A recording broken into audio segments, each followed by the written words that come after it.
I played a lot of games this year, mostly free, so I want to share my personal best to the world. Here we go. Alter Ego is a cookie clicker game, except it's actually a visual novel that questions your role in society, whether you should follow it or not, despite the many hardships what comes with society and your own actions. What was I saying? Oh yeah, visual and score of the games are really nice, despite being very few. It's not just an ordinary visual novel. It is a personality quiz to see what kind of person you are in a society like this. The cookie clicker game is pretty basic with a lot of page turning, but the end game really stinks. It's a very simple game, nothing really special.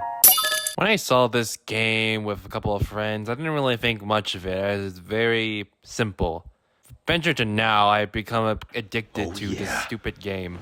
The gameplay is satisfied to the brim. Watching an army of cats demolish an entirely armory, it brings a smile to my face. Even the cats you get from beating each level or gacha pulls are out of this world. However, even after you get literal Satan, you cannot beat some of these levels as they require a certain cat to beat it. Without it, you are gonna be dead to a certain enemy like the black kangaroo. I hate those guys, and that boar. I wish the game could just inspire creative arming building, but instead it just tells you to use Vermont every single game. This early access title is one that I wish more people play. I can see why people play it as the skill gap is way too high. A good player could just easily wipe an entire lobby. Also, the servers are owned by the King of England, so expecting good servers is like wishing in a well. But it has the most dumbest things ever. You fight in an IKEA and it has guns, proximity choke, which allows things like this to happen.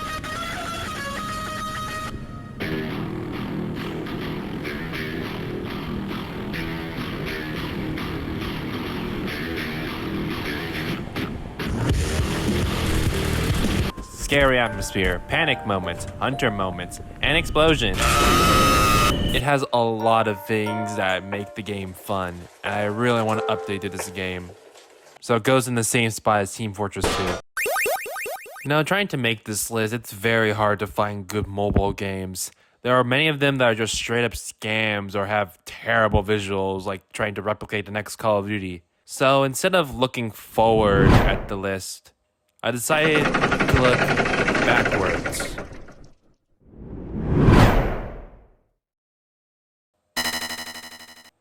Streets of Rage 2 is the game of my childhood.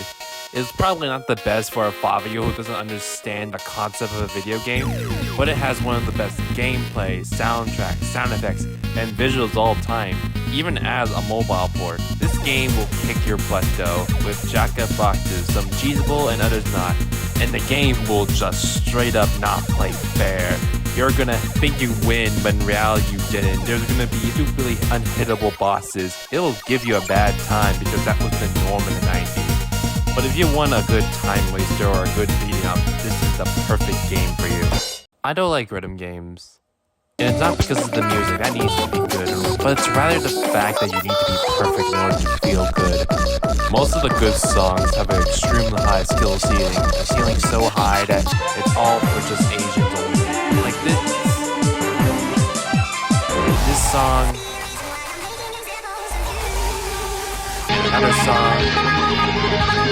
If you try an easier mode, well, you're going to feel ashamed and it will not be synced as well. Unbeatable is the rhythm game that allows you to actually breathe and practice and encourages that with new players.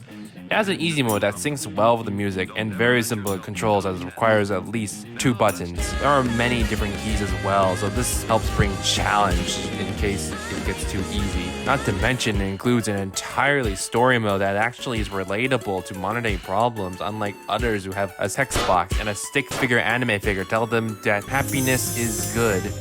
If I were to introduce a friend to a rhythm game genre and they're on a budget, this would be a good start for them.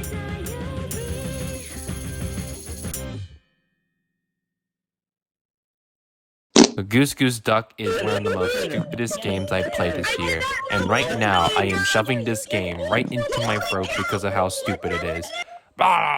This game is better than Among Us. Fight! It was the first to have 16 players in the lobby, and also 8 whole maps unlike the 4 of Among Us.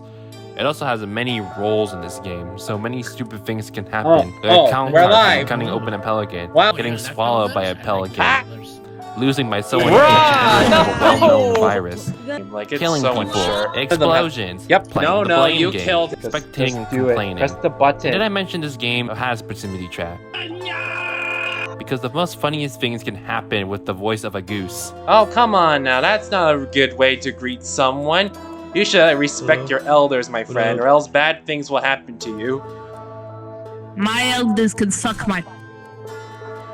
This game is a title Alright, I'm that's gonna so go now. stupid and it Later, works. nerds. And I'm still shoving this thing right into my throat. I beat this game in a car ride, right when I got back home.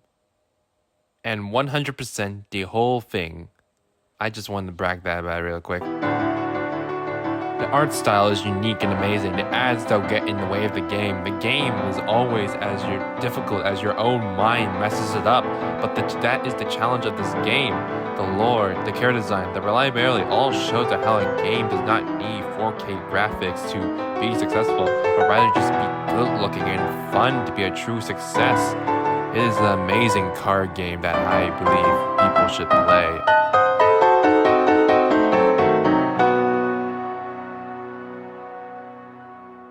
Omega lol. I never expected this game to be that good. Don't be fooled by thinking it's a League of Legends clone or a Brawl Stars clone with a soccer twist like me. And more of an air hockey feel. The puck goes extraordinarily fast with character level ups and how they hit the puck more often, making it go bing bong, bing bong, bing bong, bing bong, bing bong, bing bong, bing bong. Not to mention that you can hit them in any direction, combined with the ability to make absolute sick trick shots. Being goalie is also as fun as well, as walking a cluster load of abilities and puck shots is both an anxiety panic attack and a tested skill. You can also kill players too, just like in Smash, so you can send people right into the Grand Canyon. There are going to be tons of moments when you have no idea what's going to happen, or like how things happen, or how you messed up by missing your shot by 2 pixels. But the feeling of either blocking an entire attack on goalies and scoring a goal will always have the best feeling, especially with the power of teamwork. I'll be the best. You'll see.